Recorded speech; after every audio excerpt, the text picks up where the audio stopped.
Je suis cofondateur et porte-parole d'une organisation citoyenne qui s'appelle la Quadrature du Net. On est une sorte de caisse à outils citoyenne. On défend les libertés fondamentales sur Internet et on produit des outils pour permettre à chacun de comprendre les processus qui menacent les libertés et permettre à chacun de participer dans le débat démocratique et d'essayer de faire changer les choses.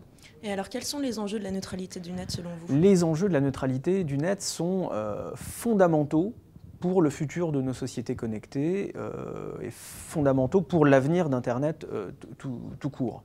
La neutralité du net, c'est pour moi une caractéristique de ce que l'on appelle Internet. C'est indissociable de ce que l'on appelle Internet. C'est ce qui fait qu'Internet est universel. C'est littéralement l'universalité d'Internet, qui fait que où que vous soyez connecté à Internet, vous avez accès à tous les contenus, services et applications, et vous pouvez également en publier, en contribuer. Donc ça veut dire innover en déployant de nouveaux services ou juste ouvrir votre gueule et participer à un débat démocratique. Juste participer à l'Internet en écriture aussi bien qu'en lecture. Donc le débat de la neutralité, c'est la question, est-ce qu'il est légitime que les opérateurs, les sociétés qui vous fournissent l'accès à cet Internet, puissent, à loisir, restreindre votre connexion, dégrader votre connexion, dire un jour oh ben YouTube ça va ramer, Facebook on n'y accédera plus, The Pirate Bay maintenant c'est interdit, etc.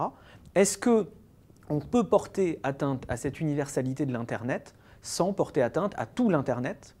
C'est une question réelle et ce qui en découle, c'est est-ce que si l'on porte atteinte à cette caractéristique d'Internet, on ne risque pas de porter atteinte à tous les bénéfices sociaux, culturels, économiques qui découlent de l'Internet aujourd'hui et dont personne aujourd'hui ne serait prêt à se passer. D'accord. Et qu'avez-vous retiré de cette conférence sur la neutralité du net?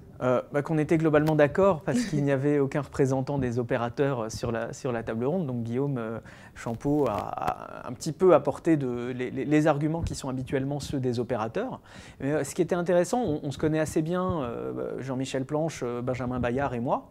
Ce qui est intéressant, c'est que Jean-Michel Planche a la perspective du businessman, Benjamin Bayard a la perspective de celui qui fait le réseau et qui est associatif, et moi la perspective du citoyen, et que ces trois intérêts de businessman innovant, d'associatifs fournisseurs de réseaux de bonne foi, si j'ose dire, et de citoyens sont alignés, et que quand on fait une espèce d'état des lieux le champ de bataille, si j'ose dire, de cette question de la neutralité du net, il y a d'un côté les opérateurs qui sont assis sur les tuyaux et qui se disent qu'en contrôlant ces tuyaux, ils pourraient avoir de nouvelles opportunités commerciales et asseoir leur domination sur certains marchés, et en face, le reste du monde.